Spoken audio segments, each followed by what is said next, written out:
Hi friends, ನೋಡಿ friends, chicken gravy ನೋಡೋದಕ್ಕೆ ಎಷ್ಟು ಚೆನ್ನಾಗಿದೆ ಅಲ್ಲ. ಹಾಗೆಯೇ ತಿನ್ನಲಿಕ್ಕೂ ತುಂಬಾ ಟೇಸ್ಟಿಯಾಗಿದೆ, ತುಂಬಾ ಚೆನ್ನಾಗಿದೆ, ತುಂಬ ರುಚಿಯಾಗೂ ಇದೆ. ಇದು ತುಂಬ ಈಸಿ ಮಾಡಿದ್ರೂ. ಅದೇ ಮಾಡೋದನ್ನು ಹೇಗೆ ಅಂತ ನಾನು ನಿಮಗೆ ಇವಾಗ ಹೇಳ್ತೀನಿ ಫ್ರೆಂಡ್ಸ್. ಇದು ನಂದು ಹೊಸ channel. Hi friends, welcome to my YouTube channel. ಈಗ ಇದನ್ನು ಮಾಡೋದಕ್ಕೆ ಇಂಗ್ರೀಡಿಯೆಂಟ್ಸ್ ಏನೇನು ಬೇಕು ಅಂತ ನಾನು ತೋರಿಸ್ತಾ ಇದ್ದೀನಿ. ಈಗ ಹೇಳ್ತೀನಿ ಏನೇನು ಇಂಗ್ರೀಡಿಯೆಂಟ್ಸ್ ಬೇಕಾಗುತ್ತೆ ಅಂತ. ಮೊದಲಿಗೆ ನಾನಿಲ್ಲಿ ಇಂಗ್ರೀಡಿಯೆಂಟ್ಸ್ ಎಲ್ಲ ಹೆಚ್ಚಿಟ್ಟಿದ್ದೀನಿ. ಹಸಿಮೆಣ್ಸಿಕಾಯಿ, ಈರುಳ್ಳಿ, ಬೆಳ್ಳುಳ್ಳಿ, ಪುದೀನ, ಶುಂಠಿ, ಸಾಂಬಾರು ಸೊಪ್ಪು, ಲವಂಗ, ಒಂದು ಏಲಕ್ಕಿ, ಸ್ವಲ್ಪ ಚಕ್ಕೆ, ಒಂದು 4 ಮೆಣಸು ಹಾಕಿದ್ರೆ ಸಾಕು. ಇನ್ನೇನು ಮಸಾಲೆ ಜಾಸ್ತಿ ಆ್ಯಡ್ ಮಾಡ್ಕೊಳ್ಳೋದು ಬೇಡ. ಇದಿಷ್ಟೂ ಈಗ ಹುರ್ಕೋಬೇಕು. ಈಗ ನಾನಿಲ್ಲಿ ಒಂದು ಪಾತ್ರೆ ಇಟ್ಟಿದ್ದೀನಿ. ಅದಕ್ಕೆ ಒಂದು ಸ್ಪೂನ್ ಆಯಿಲ್ನ ಆ್ಯಡ್ ಮಾಡಿಕೊಂಡ್ರೆ ಸಾಕು, ಜಾಸ್ತಿ ಬೇಡ. ಫ್ರೈ ಮಾಡ್ಕೊಳ್ಳೋದಕ್ಕಷ್ಟೇ ಆಯಿಲು. ಇದು ಇವಾಗ 1 ಸ್ಪೂನ್ ಆಯಿಲ್ ಹಾಕ್ಕೊಳ್ತಾ ಇದ್ದೀನಿ.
ಮ್ಯೂಸಿಕ್ ಕೇಳ್ತಾ ಕೇಳ್ತಾ ಅಡುಗೆ ಮಾಡಿದ್ರೆ ಅದೇನೋ ಒಂಥರ ಖುಷಿ ಇರುತ್ತೆ ಅಲ್ಲ.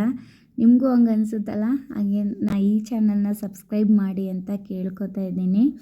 ಇವಾಗ ನಾನು ಮೊದಲಿಗೆ ಈಗ ಈರುಳ್ಳಿ, ಮೆಣಸಿನ್ಕಾಯಿ, ಸಾಂಬಾರು ಸೊಪ್ಪು ಎಲ್ಲ ಹಾಕಿ ಫ್ರೈ ಮಾಡಿದ್ದೀನಿ, ಅರಿಶಿನನೂ ಹಾಕಿದ್ದೀನಿ. ಈಗ ನೆಕ್ಸ್ಟ್ ಇದಕ್ಕೆ ಚಿಕನ್ನ ಆ್ಯಡ್ ಮಾಡ್ಕೊಳ್ಳೋಣ. ಒಂದು ಸ್ವಲ್ಪ ಮಾತು ಫಸ್ಟ್ ಟೈಮ್ ನಾನು ಇದನ್ನು ಎಡಿಟ್ ಮಾಡಿ ಮಾತಾಡ್ತಿರೋದು. ಏನಾದರೂ ಮಿಸ್ಟೇಕ್ ಇದ್ದರೆ ಸ್ವಲ್ಪ ಅಡ್ಜಸ್ಟ್ ಮಾಡ್ಕೊಳ್ಳಿ. ಹಾಗೆ ನಿಮಗೆ ಗೊತ್ತಿರುತ್ತೆ ಫಸ್ಟ್ ಟೈಮ್ ಮಾತಾಡಬೇಕಾದ್ರೆ ಹೇಗೆ ಅನಿಸುತ್ತೆ ಅಂತ. ಇದನ್ನು ಚಿಕನ್ನ ಹಾಕಾಗಿದೆ. ಈಗ ಚಿಕನ್ನ ಚೆನ್ನಾಗಿ ಮಿಕ್ಸ್ ಮಾಡ್ಕೊಳ್ಳೋಣ. ಇದನ್ನು ಏನಕ್ಕೆ ಈಗ ಚಿಕನ್ನ ಮಿಕ್ಸ್ ಮಾಡ್ಕೊತಾ ಇದ್ದೀನಿ, ನೀವು ಗ್ರೇವಿ ಮಾಡಬೇಕಾದ್ರೇ ಚಿಕನ್ನ ಆ್ಯಡ್ ಮಾಡ್ಕೊಬೋದಿತ್ತಲ್ವ ಅಂತ ನೀವು ಕೇಳ್ಬೋದು. ಅಂದರೆ ಏನಕ್ಕೆ ಅಂದರೆ ಈಗ ನಾವು ಎಲ್ಲ ಮಸಾಲೆನೂ ನಾವು ಮಾಡಿಕೊಂಡು ನಾವು ಅದನ್ನು ರುಬ್ಬಿ ಇಟ್ಕೊಂಡಿದ್ದೀವಿ. ಅದು ಈಗ ಸಡನ್ನಾಗಿ ಹಾಕೋಬಿಟ್ರೆ ಚೆನ್ನಾಗಿರಲ್ಲ. ಮಸಾಲೆ ಕುದಿಸ್ಬಿಟ್ಟು ಆಮೇಲೆ ಚಿಕನ್ ಹಾಕ್ಕೊಂಡ್ರೆ ಅದು ಚೆನ್ನಾಗಿರಲ್ಲ. ಒಂದು ಸ್ವಲ್ಪ ಚಿಕನ್ ಹಸಿ ಸ್ಮೆಲ್ ಬರ್ತಾ ಇರುತ್ತೆ. ಅದಕ್ಕೆ ಚಿಕನ್ ಸ್ವಲ್ಪ ಒಂದು 5-10 ನಿಮಿಷ ಫ್ರೈ ಆದಮೇಲೆ ನಾವು ಮಸಾಲೆನ ಆ್ಯಡ್ ಮಾಡ್ಕೋಬೇಕಾಗುತ್ತೆ. ಈಗ ನೋಡಿ ಒಂದು 5 ನಿಮಿಷ ಫ್ರೈ ಆಗಿದೆ. ಈಗ ಉಪ್ಪನ್ನ ಆ್ಯಡ್ ಮಾಡ್ಕೊಳ್ಳೋಣ. ನಿಮಗೆ ರುಚಿಗೆ ಎಷ್ಟು ಉಪ್ಪು ನೋಡಿಬಿಟ್ಟು ಹಾಕ್ಕೊಳ್ಳಿ. ನಾನಿಲ್ಲಿ 1½ ಸ್ಪೂನ್ ಪುಡಿ ಉಪ್ಪನ್ನ ಆ್ಯಡ್ ಮಾಡ್ತಾಯಿದ್ದೀನಿ. ಹರಳುಪ್ಪು ಆ್ಯಡ್ ಮಾಡ್ಕೊಳ್ಳೋದಾದರೆ ನೀವು ಸ್ವಲ್ಪ ಹರಳುಪ್ಪನ್ನ ಆ್ಯಡ್ ಮಾಡ್ಕೊಳ್ಳಿ, ಜಾಸ್ತಿ ಆ್ಯಡ್ ಮಾಡ್ಕೊಳ್ಳೋಕೆ ಹೋಗಬೇಡಿ. ಏನಕ್ಕಂದರೆ ಅದು ಕುದೀತಾ ಉಪ್ಪಾಗೋ ಚಾನ್ಸಸ್ ಜಾಸ್ತಿ ಇರುತ್ತೆ. ನೀವು ಈಗ ಸ್ವಲ್ಪ ಉಪ್ಪನ್ನ ಆ್ಯಡ್ ಮಾಡಿಕೊಂಡು ನೆಕ್ಸ್ಟು ಗ್ರೇವಿ ಮಾಡಬೇಕಾದ್ರೆ ಟೇಸ್ಟ್ ನೋಡಿಕೊಂಡು ಹರಳುಪ್ಪನ್ನ ಹಾಕೋಬೋದು. ಈಗ ಇದು ಒಂದು 10 ನಿಮಿಷ ಆಗಲಿ. ಮುಚ್ಚಳನ ಮುಚ್ಚಿ, ಈಗ ನೋಡಿ ಮುಚ್ಚಳ ಮುಚ್ಚಿದ್ದೆ ನಾನು, ಅದು ಎಡಿಟ್ ಮಾಡಬೇಕಾದ್ರೆ ಇದಾಗಿದೆ. ಈಗ ತೆಗ್ದು ಇಷ್ಟು ಫ್ರೈ ಆದರೆ ಸಾಕು ಒಂದು ಸ್ವಲ್ಪ. ಈಗ ಅದಕ್ಕೆ ರುಬ್ಬಿರುವ ಮಸಾಲೆನ ಆ್ಯಡ್ ಮಾಡ್ಕೊಳ್ಳೋಣ. ಈಗ ನೋಡಿ ಫ್ರೆಂಡ್ಸ್, ಇದು ಚೆನ್ನಾಗಿ ಮಿಕ್ಸ್ ಮಾಡ್ಕೊಳ್ಳೋಣ.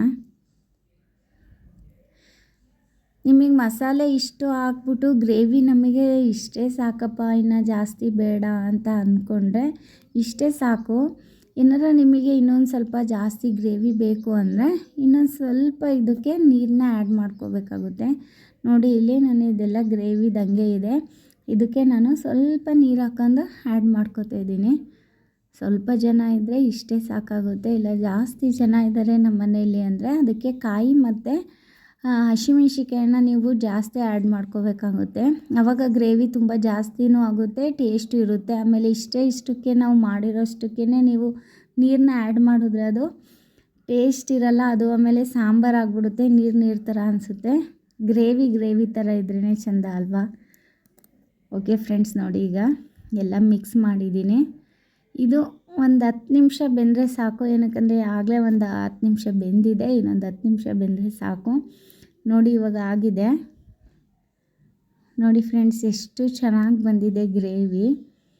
ಇದು ಈಗ ಇದು ಗ್ರೇವಿ ತುಂಬ ಚೆನ್ನಾಗಿ ಬಂದಿದೆ ಫ್ರೆಂಡ್ಸ್. ಈಗ ನೋಡಿ ಮುಚ್ಚಳ ಮುಚ್ಚಿ ನಾನು ಒಂದು 10 ನಿಮಿಷ ಬೇಯಕ್ಕೆ ಬಿಟ್ಟಿದೆ. ಈಗ ಆಗಿದೆ ಇದು. ನೋಡಿ ಎಷ್ಟು ಚೆನ್ನಾಗಿ ಬಂದಿದೆ ಫ್ರೆಂಡ್ಸ್ ಇದು ಗ್ರೇವಿ. ಇದು ತಣ್ಣ ಆದಮೇಲೆ ಸ್ವಲ್ಪ ಗಟ್ಟಿ ಆಗೋದು. ಈಗ ತುಂಬ ಬಿಸಿ ಇರೋದ್ರಿಂದ ನಿಮಗೆ ಗಟ್ಟಿ ಅನಿಸಲ್ಲ ಅಂತ ಅನಿಸುತ್ತೆ ನನಗೆ. ಇಲ್ಲಿ ನೋಡಿದಾಗ ನಮಗೆ ಅನಿಸುತ್ತೆ ಗಟ್ಟಿ ಇದೆ ಅಂತ, ನಿಮಗೆ ನೋಡಿದಾಗ ಸ್ವಲ್ಪ ತೆಳ್ಳ ಕಾಣಿಸ್ಬೋದು. ಏನಕ್ಕಂದರೆ ಚಿಕನ್ ಗ್ರೇವಿ ಮಾಡಿದಾಗ ಯಾವಾಗಲೂ ಅದು ತಣ್ಣ ಆದಮೇಲೇ ಅದು ಗಟ್ಟಿ ಬರೋದು. ಓಕೆ ಫ್ರೆಂಡ್ಸ್, ನೋಡಿ ಈಗ ಹೇಗಾಗಿದೆ ಅಂತ. ನಿಜವಾಗ್ಲೂ ಚೆನ್ನಾಗಿದೆ ಫ್ರೆಂಡ್ಸ್, ತುಂಬ ಟೇಸ್ಟ್ ಆಗಿದೆ. ಹಾಗೆ ಇದನ್ನು ಮುದ್ದೆ ಜೊತೆಗೆ ನಾನೀಗ ಸರ್ವ್ ಮಾಡಿದ್ದೀನಿ. ತುಂಬ ಟೇಸ್ಟ್ ಆಗಿರುತ್ತೆ. ಅನ್ನದ ಜೊತೆ, ಚಪಾತಿ ಜೊತೆ, ರೊಟ್ಟಿ ಜೊತೆ ನೀವು ಮಾಡಿ. ಎಲ್ಲರೂ ನೋಡಿ ಲೈಕ್ ಮಾಡಿ, ಶೇರ್ ಮಾಡಿ. Thank you.